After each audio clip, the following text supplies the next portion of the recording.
Bryan Fisher of Collegiate here at the 2025 NACTA convention in Orlando. Thrilled to be joined by Marilyn Cox, president of PrestoSports. Marilyn, thank you so much for stopping by. Thank you. Well, I'm sure at a convention like this, a lot of seeing old faces, connecting with some old friends, but also doing a little bit of business. And Absolutely. I'm sure a lot of people that might not be aware of PrestoSports, they'll come to you and say, what do you do? What's your elevator pitch as you're coming around here at NACTA? Certainly. So PrestoSports is at its core a company that focuses really on data. So I think if you look years ago, people would think about us as being a website company, but when it originated, it actually was a stats company. Yeah. And so we'll always go back to where we came from, and we really are a data company first. And the ability to capture data and then share and publish that information out. And not just a Division I thing or an FBS thing, it really is kind of spanning the whole gamut. Exactly, yeah.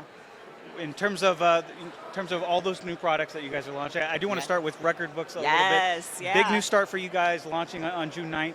Yes. Tell us a little bit about that and ultimately what you hope to accomplish with it. Yeah, absolutely. So record books is something that was really born out of a gap that we started to see within the market. So as a lot of people are aware, Stat Crew is sunsetting. And RIP. I know. And when we started talking to, especially sports information directors, there was a concern that people had about what's going to happen with all of this data. For college athletics, legacy is so critical and so important. And so we wanted to make sure that there was this ability to capture this data, to take it with them. And again, it's not just the capturing and keeping of data, but really making sure that you can celebrate it. And as new data is brought in, as records are broken, you have the ability to publish that, to share that out with fans. And so this is what record books is allowing our customers to do, is to take data that exists within, maybe it is Stat Crew, maybe it's something that you're holding into old Excel spreadsheets, and import into our record book system. And then now moving forward, you have the ability to automate and capture new statistical data moving forward. I'd like to say that it's probably as easy as exporting a CSV file, but I know there's a lot more work that probably goes into that. At first, there is going to be a little bit more work up front in order to bring in that data. Now, if you have XML files, it might be a little bit more simple, but it really isn't going to be probably as time intensive as a lot of folks think. If you have people on staff that can assist with that, maybe a couple of weeks. We have a partner that we work with that we'd obviously recommend that can assist with it. But that is an exercise that I think for a lot of athletic programs, they would spend just every summer doing in order to keep that data fresh. This is now something that you've got one summer that you have to do it. Now you don't have to worry about it after this summer because now it's in your system, it's in the cloud. We love to talk about the cloud, but it's in the cloud, and then now moving forward, it becomes that automated process for you moving forward. When you're kind of starting out through this process and talking with a lot of those SIDs in particular, was there one thing that kind of stood out in those conversations with you that you said, hey, we got to bring that to life in this product? I think, again, it really was just, we want our old data. Yeah. I mean, it's what happens to everything that existed within Stat Crew, and how do I bring that in? So for us, that was probably the biggest gap. It was starting with Stat Crew data, and then from there we kind of worked out, which was, okay, once we bring Stat Crew data in, what about data from the 1960s? What about data from the 1930s? How do we look forward? If we want to look at setting up alerts, so when a record is broken, how do we work from there? And then the organization of that information as well is something that we started to think about. So we know that we want to make sure we're capturing career data, season data, single game information, and then how that information is organized, is something that we continue to make sure can be customized based on that school's preference, so that we're really giving as much control to the school and the athletic program as possible. Behind all of those numbers, and really every single one of those numbers is a bit of a story. Oh, How are absolutely. you working with the schools to make sure that those stories are get told now that they have access to all this? Yeah, and that's one of the things that for me I'm most excited about. My background is in marketing, so I love the beauty of that, and I love that story. And I think it really falls to each individual school to figure that out, and that goes to kind of the tools and technology that they probably have in place. So yes, in the back end of where they're capturing that information and where they're capturing the core data, that's important, and we certainly provide solutions that can do that. How you publish and share that information on the front end, you have a lot of options there. Certainly PrestoSports has the ability to do that, whether it's with our website solutions, or we have social graphic solutions that can do that as well.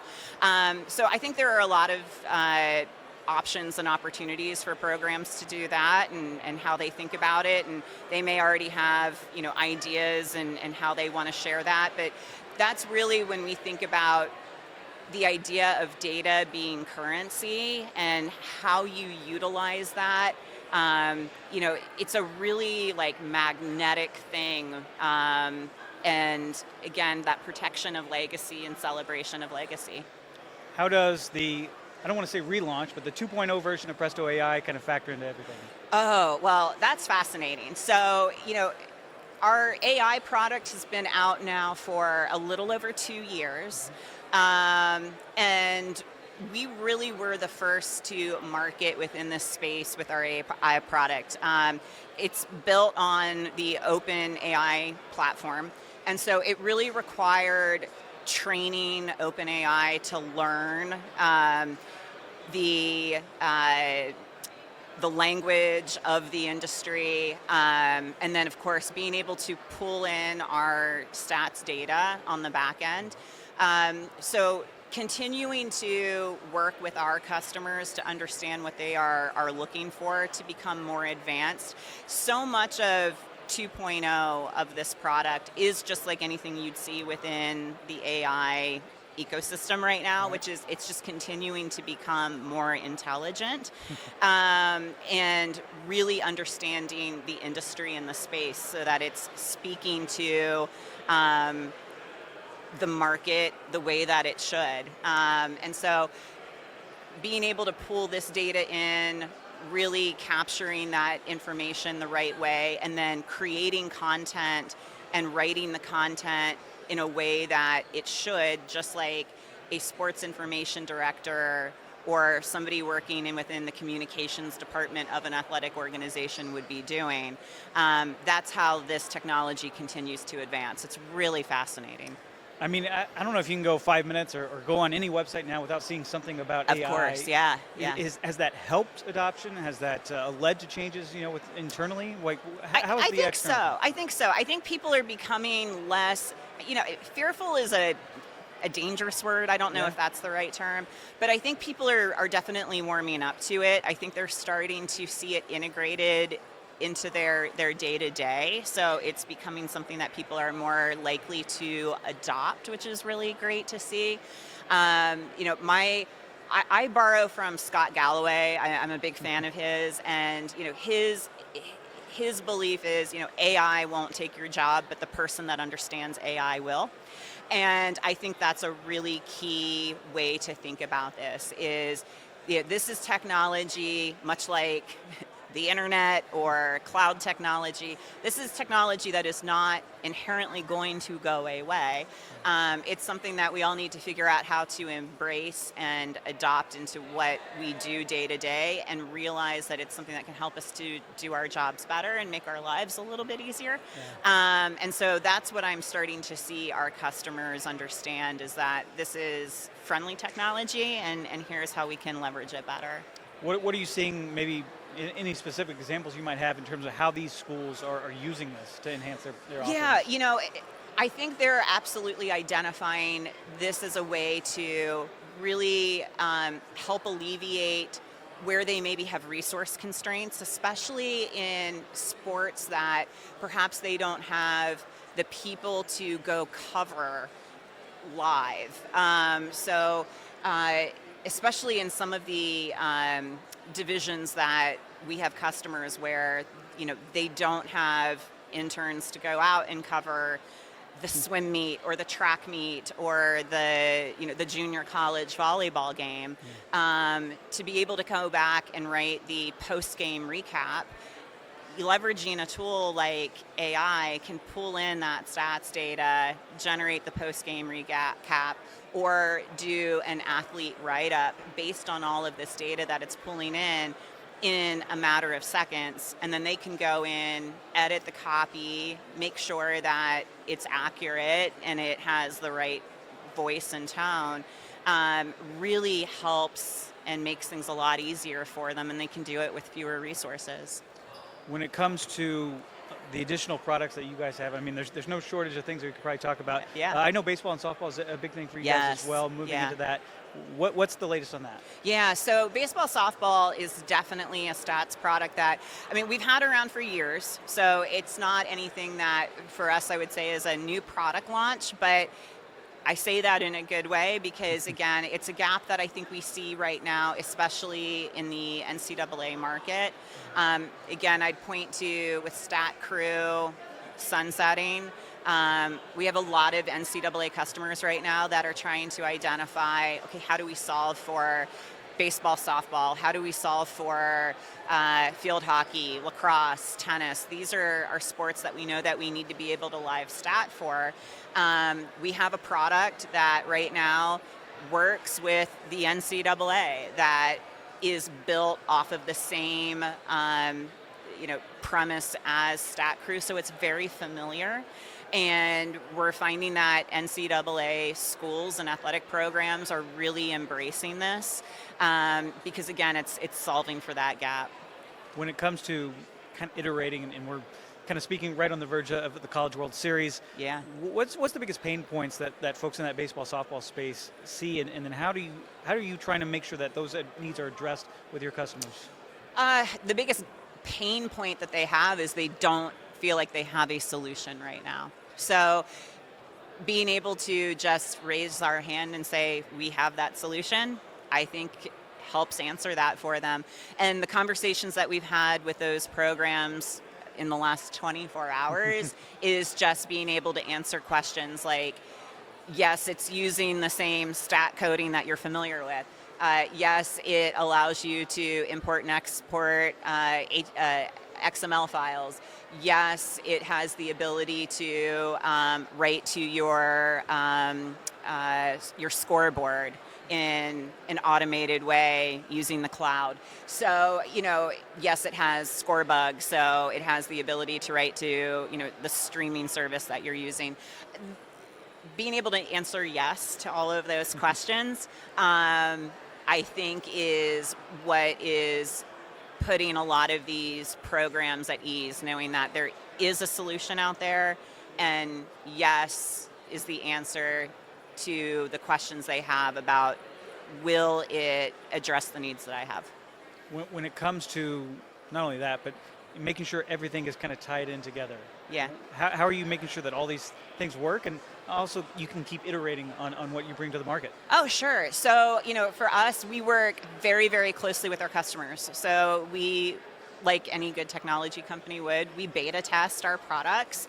So Record Books is a great example of that. We have a beta group that we've worked with. They work within the product. They provide us feedback in real time so that we understand not even, okay, does the product actually work, but is it really meeting the needs of what they want? And so that's how we iterate and make improvements. Our product roadmap is absolutely dictated by the needs of our customers. Everything that we do at PrestoSports really is driven by what the market is telling us is needed, and that's how we'll continue to focus our development. when it comes to the future, as you kind of try to look through that crystal ball, what are you kind of seeing and seeing how the company can evolve with the times? Yeah, I'll continue to say my belief is data is currency. And I'm a firm believer in that the data, though, belongs to these athletic programs. So how they define what currency means, though, is up to them. So currency could be time, it could be money, but we want to make sure that we are empowering schools with as much data and information as possible so that they can take that and they can create that currency and they can cash that in for time back, that they can help elevate athletes, whether that's to better empower them for NIL opportunities, for better scouting opportunities, whatever that might look like, to better fund their athletic programs. Those are the things that we really care about. We are in the business of making sure that we are supporting athletic programs in any way possible, and we really truly believe the best way to do that is to give them the information that they need. What else? Is there anything out there that's next that you're kind of keeping an eye on and saying, how can we get into that space, or how can we integrate that product with ours? You know, I don't know if there's, I'd say right now, given how dynamic the space is. That's putting it lightly right now. It is. I'd say we're passive observers. Okay. And I like that. Yeah. We really enjoy watching as the programs are working to navigate what's happening. We're here to work in concert with them as they try to figure out what their needs are, because we know that there is a lot that they're trying to figure out right now. We want to be good stewards of their information as they work through this. We also recognize that part of being good stewards is making sure that we are very good partners with other vendors that they do work with. So when it comes to like integrations, we do integrate with other vendors that might be considered competitors in the market. And so, you know, those are things that we continue to make sure that we always have, you know, I guess open lines of communication around. Yeah. I guess that's a good way to kind of think about it. All that being said, you know, I wouldn't say that we're out there right now kind of searching the market for, okay, what's the, you know, next big thing that we really need to kind of go after and hunt down. I think for us, it's really focused on what have we done well, how do we continue to refine that and make it better? Are there areas where we need to modernize it so that it's more user-friendly for our customers? Right. I mean, if you look across the board in general, I think a lot of technology in the space still is really lagging.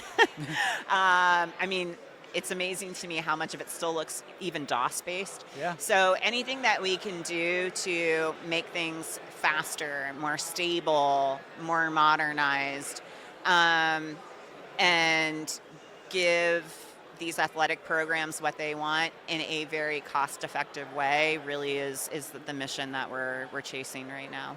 Well, the good news is that change never stops, but exciting times there for PrestoSports and you, Marilyn. Thank you so much for stopping by here at the College Town Set in the 2025 NACDA Convention in Orlando. Yeah, thank you.